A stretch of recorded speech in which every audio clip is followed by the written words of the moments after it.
coming. I'm really, truly grateful for braving this weather. I hope we're not going to have any more storms. But this is my first presentation concerning my new book, Renewing the Balance, which I've been working on, counting dissertations, articles, and previous books for over 40 years.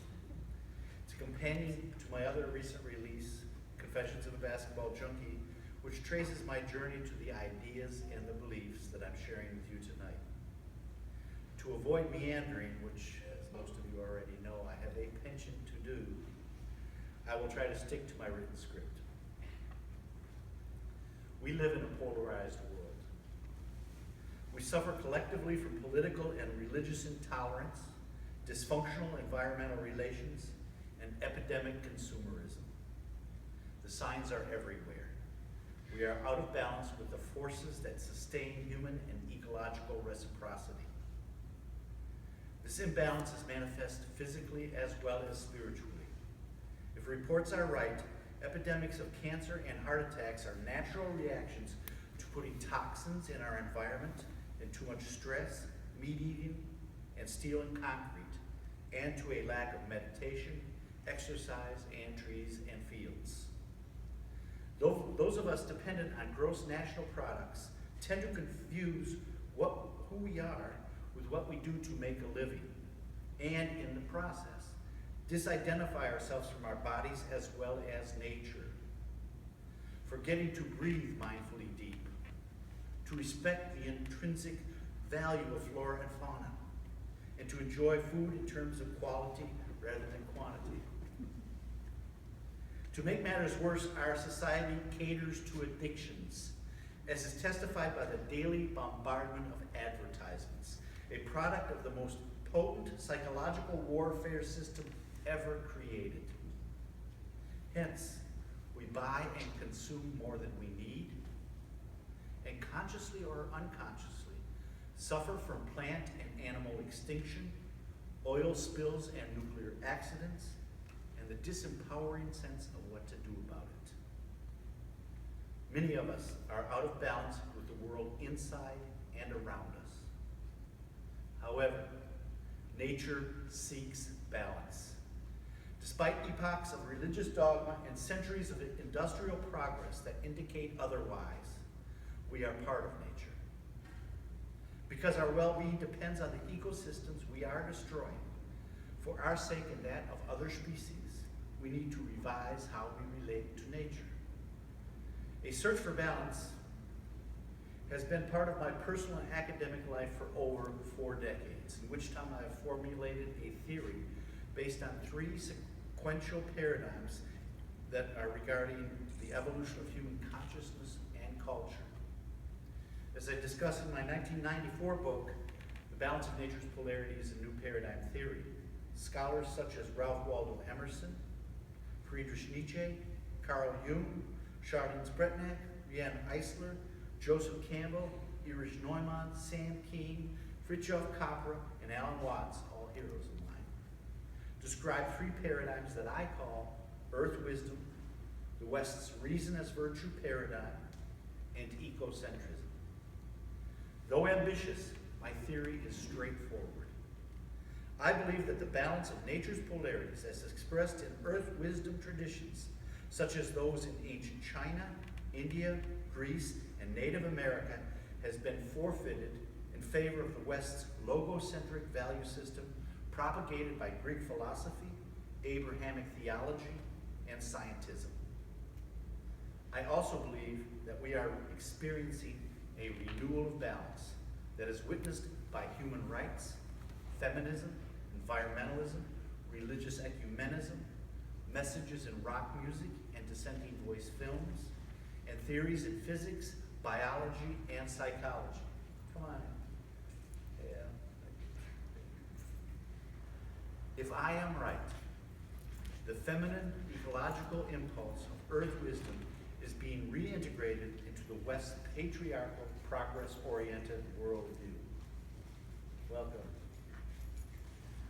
We are recognizing, not without difficulties, the limits of growth, progress, and dominion, and are accepting anew the invitation to the dance of life that fosters peace and the potential for a sustainable future. Earth wisdom, the first paradigm. Awareness of Earth's sanctity is deep-rooted in human consciousness and culture. Our oldest artifacts, sculpted over 30,000 years ago, the Venus or pregnant female figurines, suggest a Paleolithic reverence for the life-giving powers of women and Earth. The worship of Earth God and Mother Goddess figures, present in many Neolithic cultures, captures the intimate relationship that primal people have with nature. Archaic and present-day Aborigines share a multi-millenarian communication with nature called Earth wisdom. Their ability to communicate with a more than human world binds devotees to a cosmic sense of family and encourages a reciprocal relationship with the land, plants, and other animals. While venerating nature's cycles exhibited in opposites such as day and night, male and female, planting and harvesting, primal cultures learn to live in balance with the world around them by observing and respecting the lessons correlative to those cycles. The cross-cultural myths, rites, and practices that comprise Earth wisdom differ, but the lessons are clear and very practical.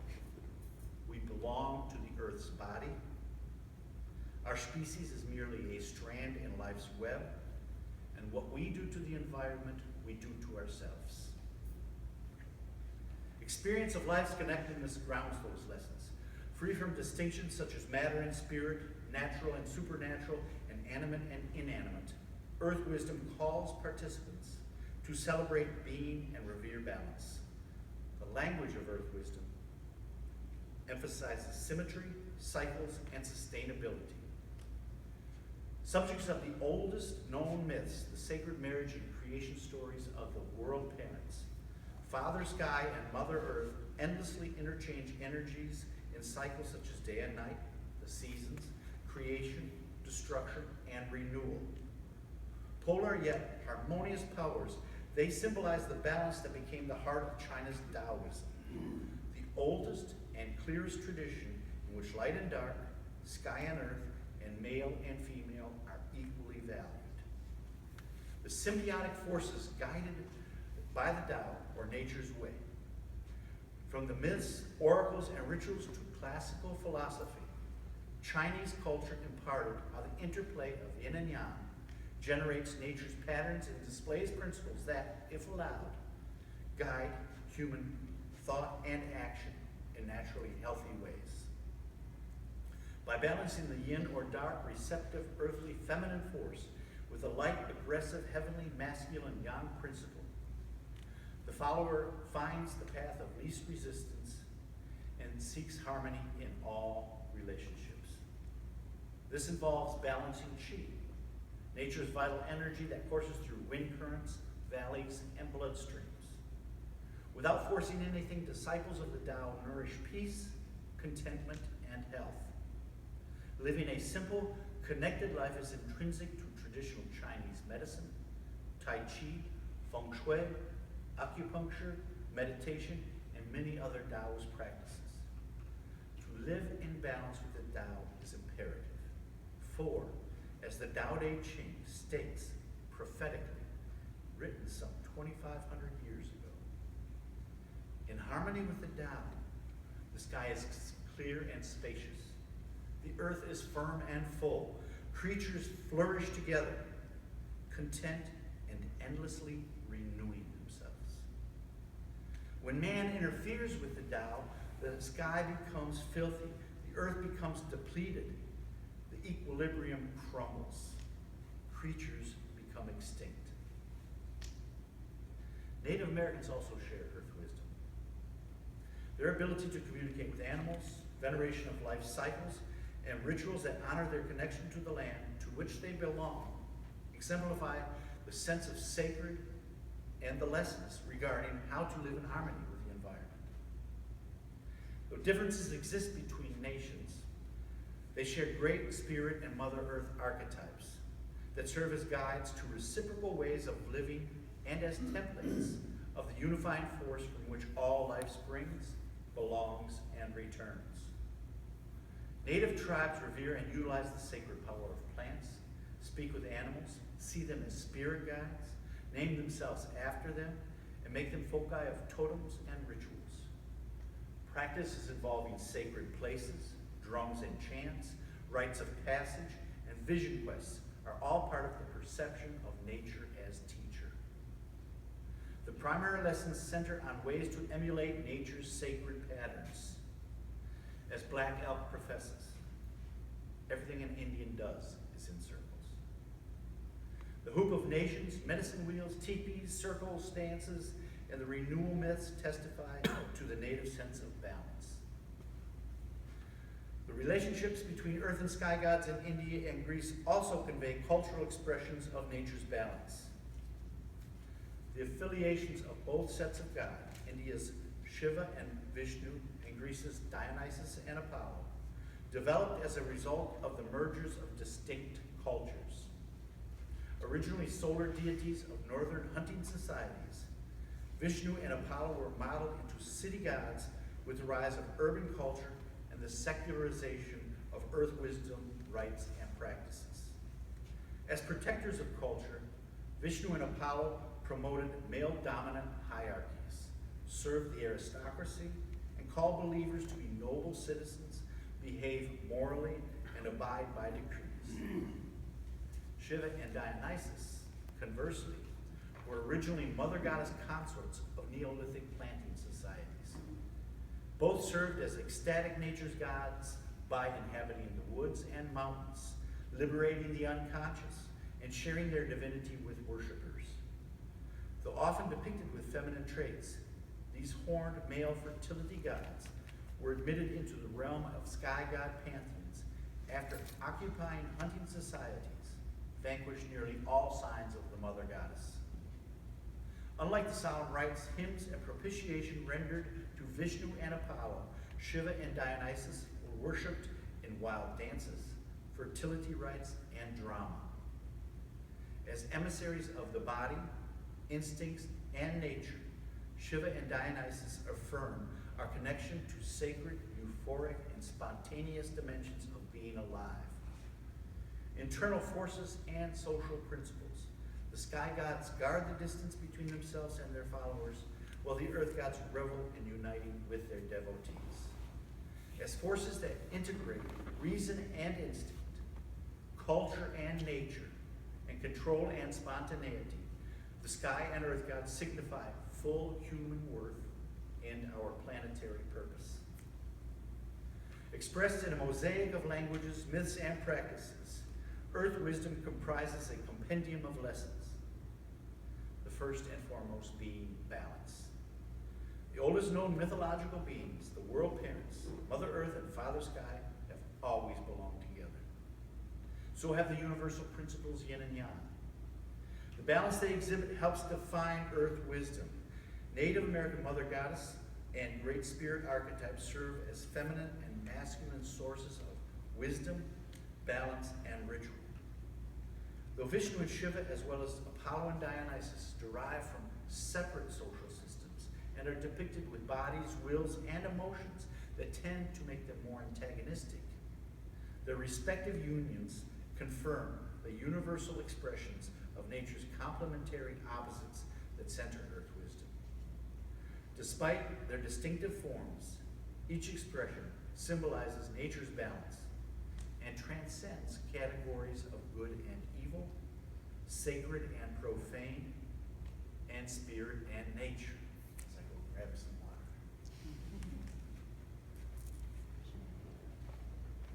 So the second paradigm is the West's reason as virtue paradigm.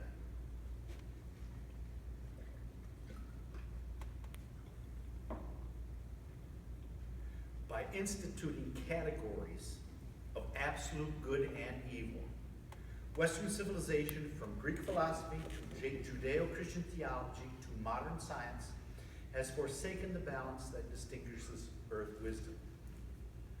The portrayal of polarities such as light, God, reason, order, and the ego as being at war with darkness, the devil, ecstasy, chaos, and the unconscious has defiled nature and instinct, rendered spirit as better than the body, and deemed the divinely inspired laws of nature, not nature, as hallowed. Modern theories involving evolution, psychoanalysis, and logical positivism brought this reason as virtue paradigm to its apex by making the search for truth a purely secular, humanistic project. The consistency of the masculine rational value system is exemplified in the notion of logos, which means cosmic mind and human reason in Greek philosophy, reflects the divine word of Roman Stoicism and Christianity, and translates into the logic of science. Aided by Plato's philosophy, Johannine theology, and scientific materialism, Logos denigrated all forms of animism, along with the ecstatic realm of Mother Goddess, Dionysus, and Eros. Hence, for over 2 millennia, mainstream Western thought has judged the body, instinct, and nature as profane, corruptible, and obstacles to mind and spirit. The Logos concept originated with pre-Socratic philosophers, such as Heraclitus and Parmenides, and was consummated by Plato as the divine mind above and better than matter that ordained humans with the gift of reason. As Plato claimed in the Timaeus, a good man who abides in Logos in this lifetime can return and dwell in his native star. But if he fails to live in Logos in his second birth, quote unquote, he would pass into a woman, or eventually into a brute that resembled him in the evil nature of which he had acquired. The predilection for Logos led to the plight of Eros. Originally, Eros was the force that, brought forth from a cosmic egg, gave birth to the other gods. Hesiod's genealogy of creation begins with Chaos, Gaia, and Eros, while the cosmogonic Eros is found in the divine mysteries and Orphic poetry. However, in the hands of Plato and later poets, Eros was sublimated and eventually converted into Aphrodite's consort and then into her attendant, who was regarded the god of male homosexuality. Later myths portrayed him as Aphrodite's son, a mischievous little cherub, later immortalized by Renaissance painters. One of which people with arrows make them horny.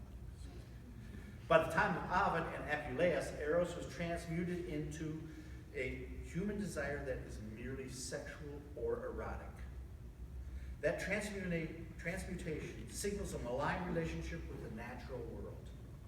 As Sam Keane asserts, quote, when we limit erotic to its sexual meaning, we betray our alienation from the rest of nature. We confess that we are not motivated by anything like the mysterious force that moves birds to migrate or dandelions to spring, end quote. As with Eros, Greek philosophers also denigrated Dionysus. While Heraclitus regarded the god's divine mysteries as claptrap and buffoonery, Plato's early dialogues attributed some value to the god. But in the middle ones, such as the Phaedrus and the Symposium, Plato tamed and channeled the god's power into Socratic wisdom. By the late dialogues, particularly the Laws, Plato condemned and censored the god altogether. Similarly, in his famous play, The Bacchae, Euripides demonized Dionysus, and according to church fathers such as Clement, even portrayed him as a forerunner to the Christian devil. Ironically, prior to the defamation of the Mother Goddess figures, paganism, and the association of Greek Gnosticism with the Christology of Jesus, church fathers from Justin to Tertullian actually used the mythic similarities between Dionysus and Christ to convert pagans. As disputes between Orthodox Christians and other groups of Jesus' early followers grew, the similarities between Dionysus and Jesus, such as both being savior gods, born to a sky god and mortal mother, raised from the dead, able to turn water into wine, were suddenly ascribed to diabolical mimicry, or the work of the devil. Much like Pan and other native divinities, Dionysus was inevitably cast as the devil incarnate. Greek nature gods are not the only figures to be castigated by early church fathers. When and how, for instance, the devil became equated with the serpent in Genesis and Job's Satan is obscure and open to debate. The Jews saw the snake as a deceptive creature, not an ultimate source of evil. The Satan in Job is on God's high court as more like a prosecuting attorney than the devil. As Elaine Pagels attests, quote, "In the Hebrew Bible, as in mainstream Judaism to this day, Satan never appears as Western Christendom has come to know him, as the leader of an evil empire, an army of hostile spirits who make war on God and humankind alike," end quote. While those hostile enemies, who Paul is quick to call sons of the devil and agents of Satan, include infidels and non-believers, one must be weary of women, for they are often recognized as being easily swayed by the devil. That is why Paul and Timothy claim they should not speak in church and should learn from their husbands in the home. The idea of good wives resounds in the marriage vows of women to obey and serve. John Knox summarized much of Orthodoxy's perspective on women, insisting that God created man in God's form and woman for man. That Eve represents the sin and temptation found in all women, and that women are naturally irrational, born and tied to the flesh and its appetites, quote unquote. From Paul, Knox gleaned, woman was created to be the subject to man. From Tertullian, that woman, quote, are the port and gate of the devil. And from Augustine that, in no such thing hath women equal power with man. Claiming God's singular privilege, Knox concluded, for reasons known only to God, women do not deserve common rank, because by nature they are, quote, weak, frail, impatient, feeble, and foolish, and experience has declared them to be inconstant, variable, cruel, and lacking in counsel and regiment. Hand in hand with the desecration of Eros, Dionysus, and the sacred feminine, early Stoics, such as Cleanthes and Chrysippus, and the Greek Jew, Philo, added a judging principle to the logos they inherited from Plato.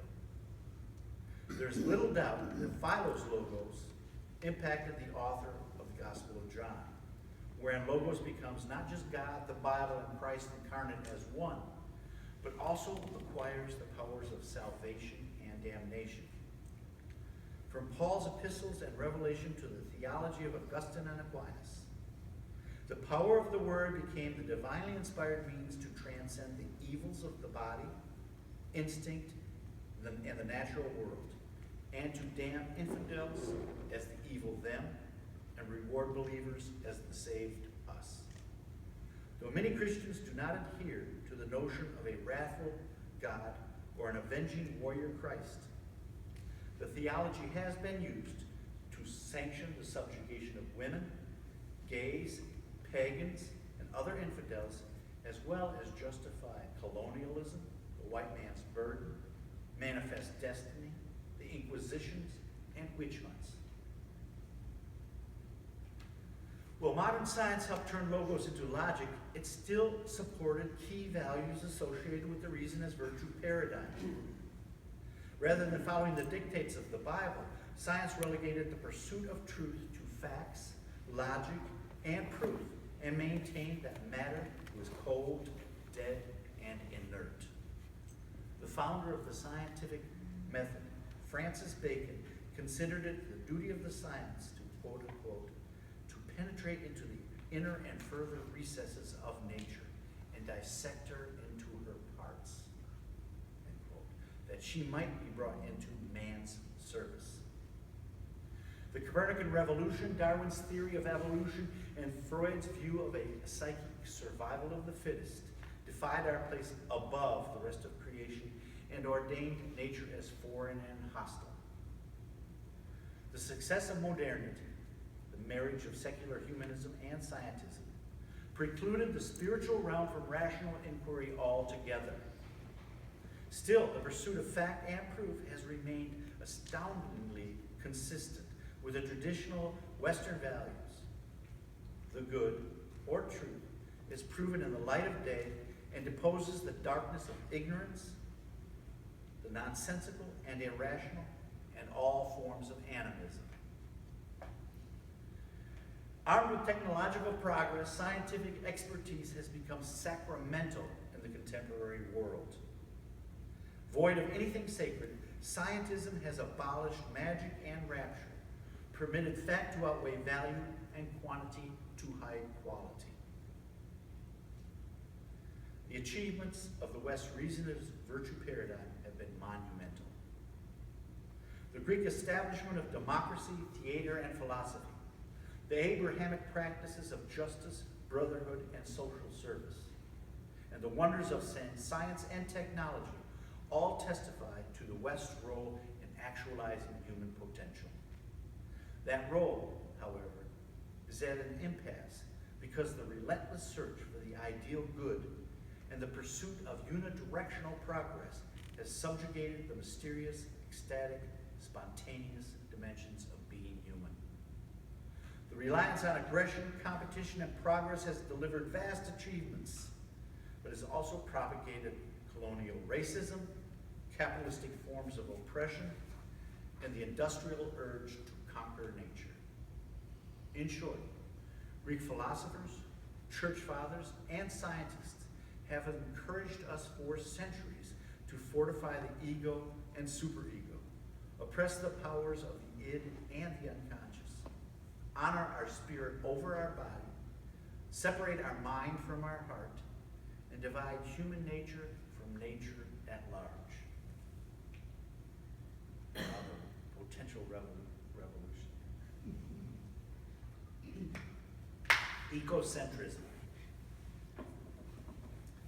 The 1960s equals a consciousness-raising revolution that questioned the West's reason as virtue paradigm, beginning with the African-American revolt against the history of their oppression. Blacks protested in Selma, Birmingham, and Montgomery, started a black consciousness movement, organized university students to aid their cause, and incited Native Americans and other minorities to join in the revolt. The stands at Alcatraz and Wounded Knee and protests at Berkeley and Kent State epitomize the anger aimed at the immense, invisible, and impersonal system. As women turned to activism, feminism became a countercultural cause, as did the alternative lifestyles of hippies. The defiant youth revitalized Dionysus through drug use and uninhibited sexuality, sometimes to points of pretense and perversion. But they also rediscovered the archaic reverence for magic, mystery, and ecstasy. The wild and vibrant fashion, the loud and primitive music, and the celebration of nature and freedom merged naturally with the espousal of Aboriginal and Eastern earth wisdom traditions. Along with yoga, communes, and food cooperatives, the youthful counterculture engendered the spirituality behind the Summer of Love, Age of Aquarius, Woodstock Nation, and the New Age. Besides the Vietnam War, two crucial events that helped spur activism were the Cuban Missile Crisis and the first lunar orbiter's pictures of Earth floating in space. The crisis made extinction an imminent fear and survival a revolutionary cause, while the photos projected the planet as a living entity, as well as our home, and provided the revolt with a spiritual symbol, an intrinsically justifiable reason to embrace peace and love. While peace and love work as metaphors of the revolution, its principles have been formulated into a coherent philosophy, one that unites Afrocentricity, feminism, green politics, Gaia theory, eco-psychology, deep ecology, and the infusion of Eastern and Aboriginal earth wisdom traditions. That philosophy, which I call ecocentrism, permeates contemporary culture. Ecocentrism equals a cultural rebalancing of feminine and masculine principles, a reawakening to earth-centered spirituality, and a reconsideration of human purpose from a planetary perspective. Enacted in ways ranging from meditation to recycling, complementary medicine to sustainable agriculture, and bioregionalism to global responsibility, ecocentrism promotes cooperation, empathy, intuition, and communal consciousness. Ecocentric principles resound throughout art forms such as beat literature, rock music, and film. Beat writers such as Alan Watts, Gary Snyder, Allen Ginsberg, and Jack Kerouac used unconventional writing styles to turn on a generation of disillusioned youth to alternative ways of thinking and being, which included large doses of Eastern philosophy. Seeking a spiritual awakening free from dogma, institutions, and technocracy, young people may have seized on Eastern thought with shallow understanding, as Theodore Roszak explains, but, quote unquote, they grasped it with a healthy instinct. That instinct was, in Ginsberg's words, quote unquote, to save the planet and alter human consciousness. Rock and roll was also an instinctual phenomenon. As Dionysian song and dance spread mania through prehistoric and ancient Greece, rock moved the ids that moved the bodies that instinctively embraced the revolt. In the beginning, the life-affirming beat was the message. But as the words became more important, the forms of revolt were turned into principles of revolution. After Chuck Berry hailed rock and roll with the power to move body and soul, Bob Dylan strummed his guitar and shared counter-cultural messages that paved the way to the magical mystery of the Beatles. The rest is history. My question is it possible that rock and roll helped awaken our ecological unconscious? Could it be that rock artists, wittingly or otherwise, speak for Earth? Could they be myth makers, if not prophets, of our age? I believe some of them are. I also believe certain filmmakers are as well. Unlike any other art form, a film can transport a participant to a different time, civilization, or galaxy, and in a couple of hours, inspire a catharsis that can change her or his life. Such movies not only reflect emerging values and outlooks, but also help shape them, as is witnessed by the emergence of a new archetype, a transformed or centroverted archetype. That is, the conventional Hollywood hero is no longer the paragon of pride, masculinity, and aggressiveness that he used to be. Though the feminine side is cliche, and good over evil heroes still dominate movies for guys who like movies, increasingly unique protagonists are exposing and transcending, often through painful experiences, sexism, racism, nationalism, and speciesism. From Gandhi to E.T., Forrest Gump to Patch Adams, and Pocahontas to Erin Brockovich, the transformed protagonist bespeaks tolerance, human potential, and ecological harmony.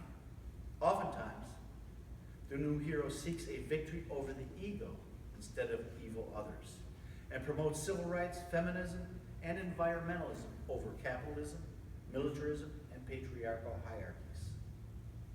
Obviously, there are still many dominant vision films that support the status quo, contain stereotypes, and feature heroes who vanquish evil, the evil enemy, and win the prize, usually a woman or wealth, or both.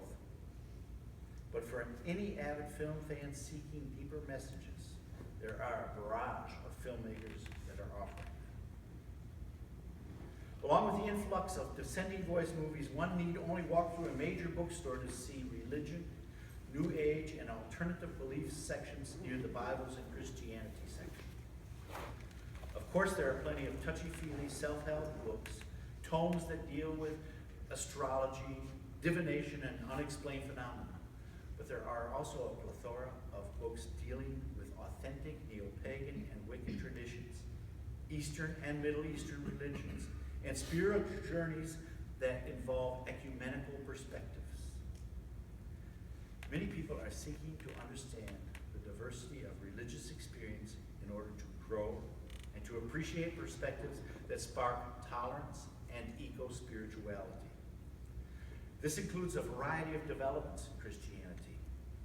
Between Albert Schweitzer's 1906 book, The Quest for the Historical Jesus, the discovery of the Gnostic Gospels in 1945, and the findings of the scholars that comprise the Jesus Seminar, various depictions of a demythologized and remythologized Jesus have emerged.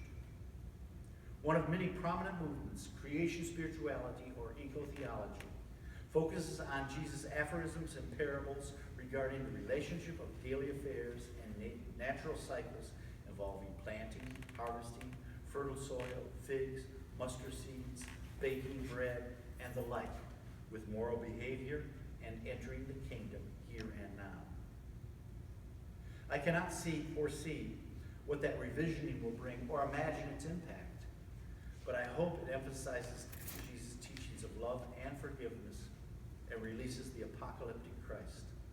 For I believe his mission was ecumenical in nature, not that of a Savior aimed merely at individual salvation, but that of a Redeemer for the entire global community, including plants and animals as well as humans. Along with art and religion, the ecocentric revolution is grounded in science, beginning with the idea of connectedness. From quantum and relativity to superstring theory, the new physics shows we are intimately connected, that we live in a participatory universe, that, as Einstein and the law of the conservation of energy stipulate, energy is neither created nor destroyed, but simply changes form. To accept the perceptual ramifications of the new physics is, as Alan Watts declares, we must first see, quote, that consciousness is neither an isolated soul nor the mere functions of a single nervous system, but that totality of interrelated stars and galaxies which make a nervous system possible. We must come to feel what we know to be true in theory. We have to sense ourselves compatible with what we know about the inseparability of the parts of nature, end quote. Connectedness is the basic premise of ecology. The scientific study of the interactions between life forms and natural environments. Ecology is, as Heinrich Skolomowski proclaims, the interdisciplinary project of our time. From cultural, human, social, and political ecology to deep ecology, the awareness of life's connectedness has gained spiritual significance. As Jan Smuts proclaims, quote, for we are indeed one with nature. Her genetic fibers run through our entire being. Our physical organs connect us with millions of years of her history. Our minds are full of immemorial pasts of pre-human existence and experience, end quote. Earth is our home, and we not only belong to her, but also share her being in body and mind. As Gaia theory intimates, our planet is a self-adjusting organism that seeks equilibrium and emanates life-friendly forces. From cells to brains, all of nature's organisms are stamped with biophilia, the innate love of life that encourages interspecies communion. That is why, as eco-psychologists insist, we must redefine sanity with the whole world in mind. Thought and activity that promotes care for ecosystems is sane, while that which leads to unnecessary environmental destruction is insane. Hence, ecological wisdom and psychological health become one. That is precisely the goal of ecocentrism. Ecocentrism revitalizes earth wisdom traditions and the awareness that nature teaches and heals. Her lessons are laid in our cells, veins, and brains, as well as flowers, seasons, and ocean currents. To understand those lessons, one has to communicate with the natural world, a task that is difficult, particularly for us in technocratic societies. I know because I am a work in progress. I'm doing my best to live healthier, commune with nature, breathe deeper, and release my anger and frustrations. Being a green politically, I have learned that animosity resolves nothing. In a time when political perspectives have become more antagonistic than ever, I keep reminding myself that nature seeks balance. That opposing impulses should, as Nietzsche explained, through confrontation, eventually lead, quote unquote, to new and more powerful births. Lasting change can only occur when we see that, differences included, we belong to one community. Such change is impossible if hate prevails. As spiritual leaders from around the world, from Buddha, Jesus, and Muhammad to Gandhi, Mother Teresa, and the Dalai Lama, have made clear. Beyond race, nationality, and political persuasion, qualities of person compel the union of body, self, and nature. Because the way in which one cares for and nurtures the body reflects how one relates to trees, animals, and ultimately the universe. That is the ecocentric vision, and balance is the key to realizing it. Though uncertain what the future will bring, I see ecocentric prospects being incited by peace activists and holistic health practitioners, by messages in movies and music, by the rise of women in politics and religions, by the worldview emerging from the new physics and spiritual ecumenism, and by movements involving the rights of animals, the earth, and each other, regardless of age, race, sex, sexual preference, ability, or creed. I believe one day humans will respect life cycles of all animals, that Jews, Christians, and Muslims will see their religions as complementary, while respecting the beliefs of Hindus, Buddhists, and Taoists, that violence will be sublimated through art and recreational activities, and that we will unite goals of science and religion in the process of discovering nature's lessons of connectedness and equilibrium. I believe we will learn to trust the living cosmos and understand that energy, mass, and mind are one. And this understanding will redirect our anxiety regarding an individual afterlife into communally redeeming acts that sustain the world's multifarious species. I believe we are meant to evolve, to see ever clearer that we share a journey blessed by the sanctified mindfulness that guides nature. Thank you.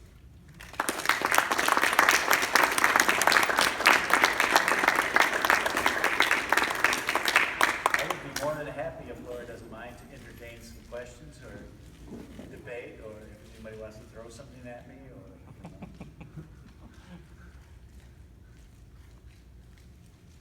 any thoughts? Yes. Do you think this utopia is going to come around without devastation before? No, and I think we're in the midst of the devastation. Exactly. Yeah, and Right. Richard Tarnas, who wrote The Passions of the Western Mind, has some beautiful things to say about the long-lasting reunion of the feminine and the masculine and how it's coming together.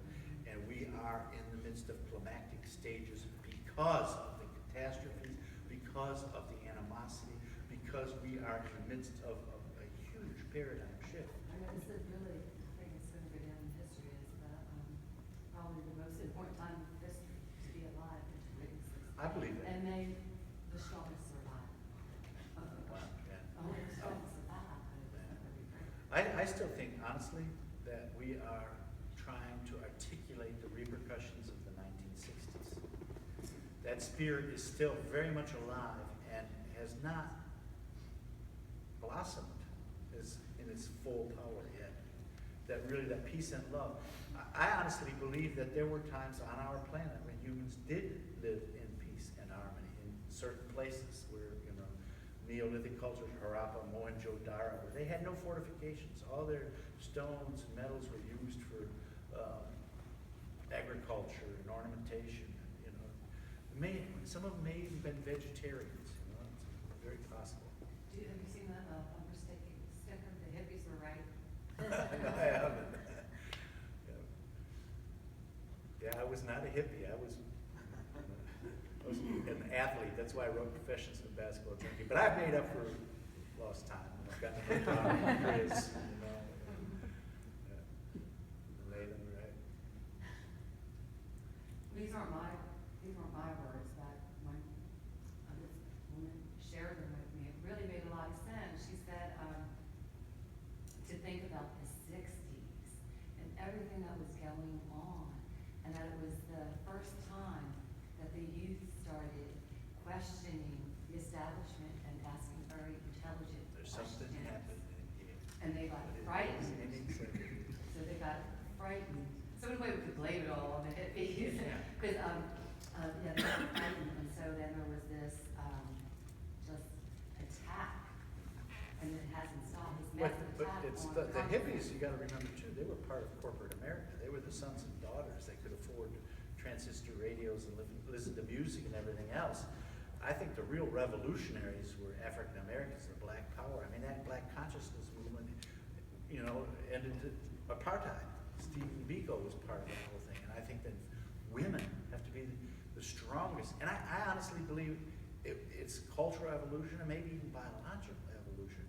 When I mentioned that about rock and roll, I mean, and the tie-dyes and this whole back to nature, and you know, you saw in Germany and the Buddhist talk when all those hippies came in of the Green Party, right, and shocked the world, and they were all in tie-dyes, bare feet, and I mean, Charles Reich, Greening of America, he talks about this revolution, and only as the final act will politics change.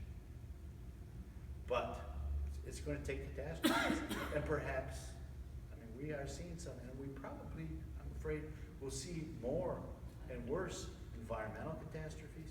We can no longer stay blind and think that the world is not. Sunshine, lollipops, and rainbows. Yeah. Yeah. Look Global at everybody, warming. everybody looks the same anymore. And you look at the vehicles on the roads, all the colors. What happened in the last handful of years? All I see is gray, white, black, and then get beige, and occasional red or burgundy vehicle. What happened? Everybody looks the same. Everybody's afraid to get out of, you know, if you're different, you get the scarlet letter. Do you consider yourself, in a sense, sort of an evangelist or a prophet? What motivates you to sort of give this message? That's a great question. I've felt called. I'm not gonna lie, in one way or another. It really is a search, and that started honestly. Confessions of a Basketball Junkie. I was a religion major. I thought I'd go into the ministry. I want to play pro basketball. I led United States in scoring freshman year. I was All-American as a freshman. And I probably would have. I mean, I played in Europe and everything. But then I blew out my knee. Started asking 6 knee operations. Started asking different questions. Changed my major to philosophy, right?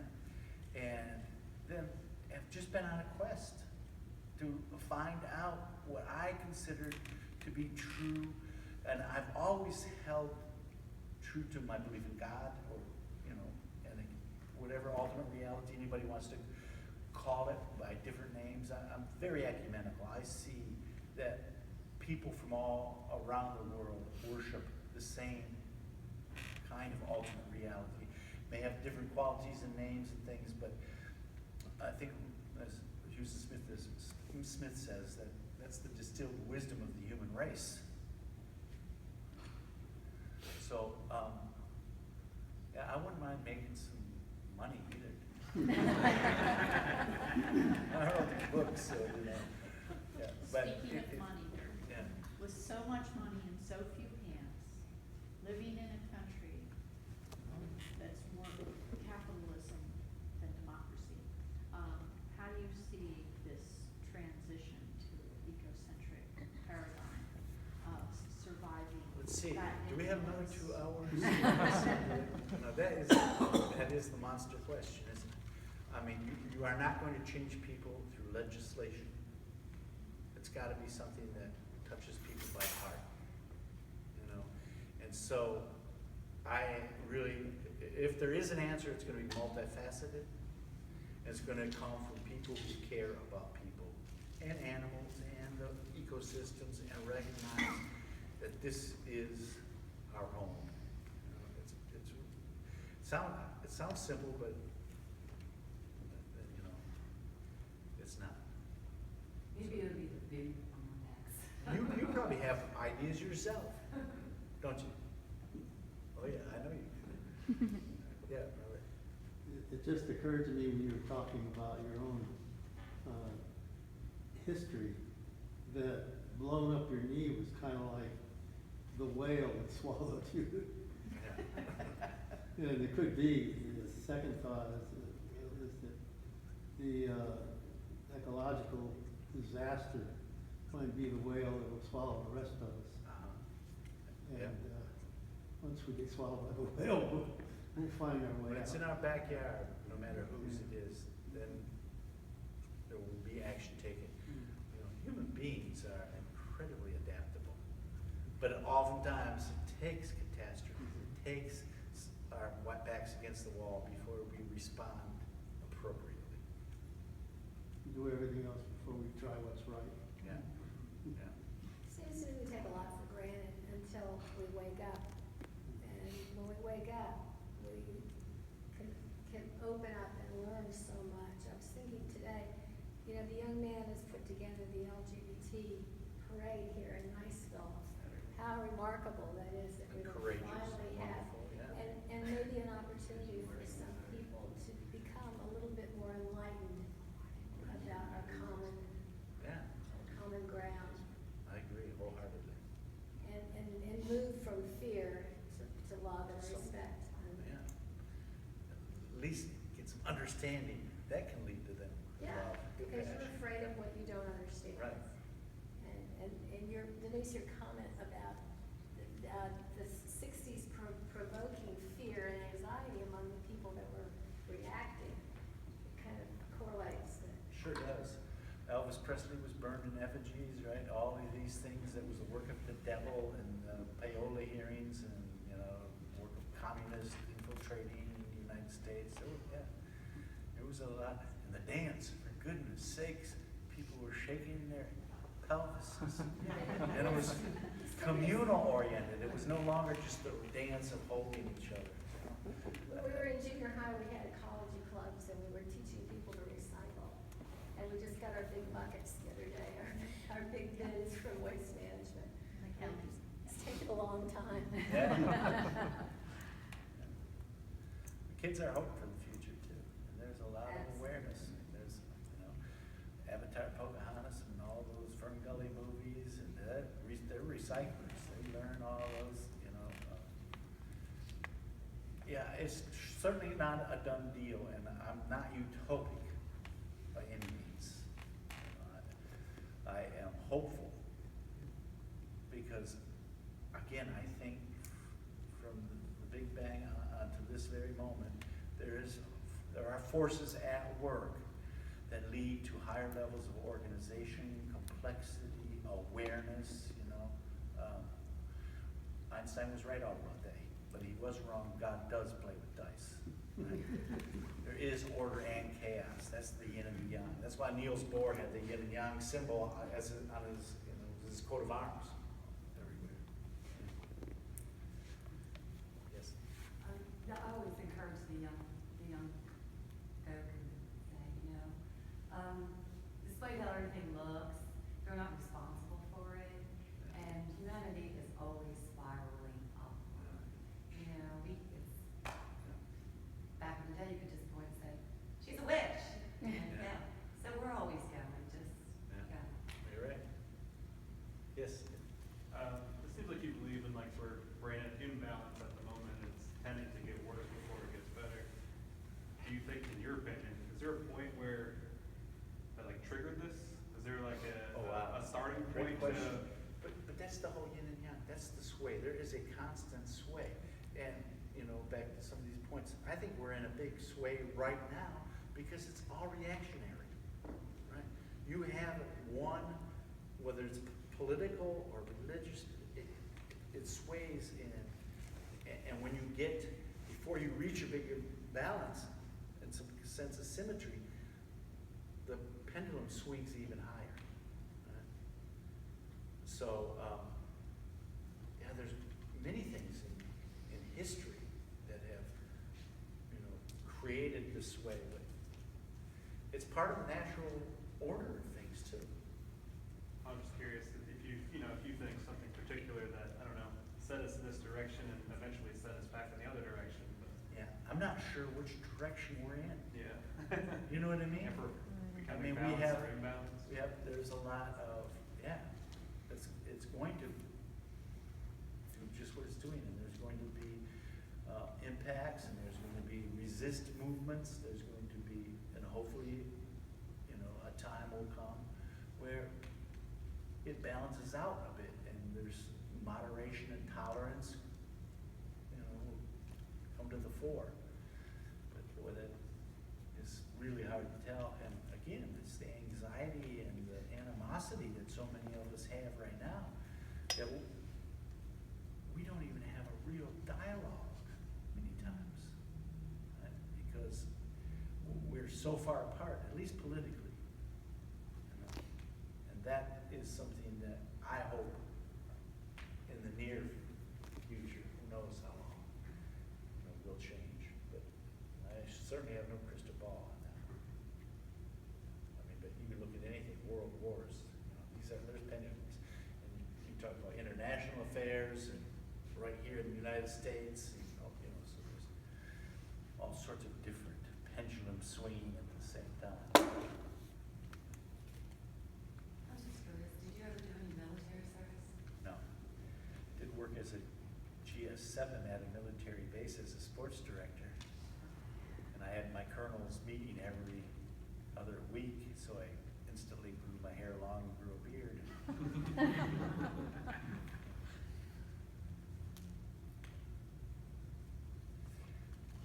Well, I don't know what anybody else is up to, but I think I'm gonna go to the third planet. I'll be glad to sell any books if anybody's interested. Otherwise, thank you, really, I'm very grateful for you that you came here and listened. I hope it was worth your while.